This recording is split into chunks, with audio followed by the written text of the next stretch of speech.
आज हम बात करेंगे मुगल साम्राज्य के संस्थापक अर्थात बाबर के बारे में। बाबर का पूरा नाम जहीरुद्दीन मोहम्मद बाबर था।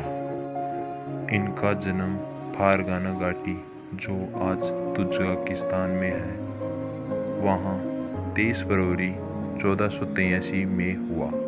बाबर अपने आप को चंगेज खान के परिवार के बताते हैं और इसका तथ्य बाबरनामा में मिलता है, जो उन्होंने अपने स्वयं लिखी थी। बाबर के पिता का नाम कुतलुग निगार खानम था और माता का नाम उमर शेख मिर्जा था। बाबर काबुल और अपने पैतृक स्थान फारगाना और समरकंद को 1502 ईस्वी में फिर से जीत लिया। इस जीत के बाद भी बाबर संतुष्ट नहीं था, क्योंकि उसकी निगाहें भारत पर टिकी थी। बाबर का भारत में प्रवेश होने के कारण है इब्राहिम लोदी, जो उस समय दिल्ली का सुल्तान था, परंतु पंजाब के गवर्नर दौलत खां लोदी के काम से संतुष्ट नहीं था और इब्राहिम के चाचा आलम खां, जो दिल्ली सल्तनत के मुख्य दावेदार थे और वे बाबर को भी जानते थे, तो फिर दौलत खां और इब्राहिम खान के चाचा आलम खान ने बाबर को भारत आने का न्योता भेजा और बाबर उनके निमंत्रण को सुनकर बहुत प्रसन्न हुआ और वह भारत के लिए प्रस्थान करा।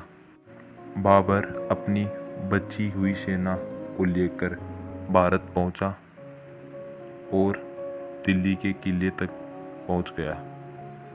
उसके बाद बाबर एक साहसी व चालाक सेनापति था। उन्होंने भारत में आने के बाद कई लड़ाइयाँ लड़ी और अपनी फतेह हासिल की। उनमें से कुछ लड़ाई जो बहुत ही प्रमुख है। पहले प्रथम पानीपत का युद्ध, जो 1526 ईस्वी में इब्राहिम लोदी और बाबर के मध्य हुआ। इस युद्ध में बाबर की जीत हुई और इब्राहिम लोदी की हार हुई। दूसरा युद्ध खानवा का युद्ध। खानवा का युद्ध राणा सांगा और बाबर के मध्य हुआ। यह युद्ध 1527 ईस्वी में लड़ा गया और इस युद्ध का नतीजा बहुत ही खराब आया। राणा सांगा के पास ज़्यादा सेना होने के बाद भी बाबर इस युद्ध को अपने छल व कपटी स्वभाव के कारण राणा सांगा से यह युद्ध जीत लिया। बाबर के पास 13,000 सैनिक ही थे, परंतु राणा सांगा के पास 1 लाख सैनिक की बड़ी फौज थी। राणा सांगा उस समय के मेवाड़ के शक्तिशाली शासक थे, जो महाराणा प्रताप के दादाजी थे। बाद में आता है चंदेरी का युद्ध।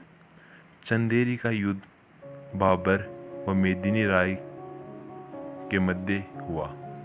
इस युद्ध में भी बाबर की विजय हुई और बाबर ने चंदेरी का किला जीत लिया।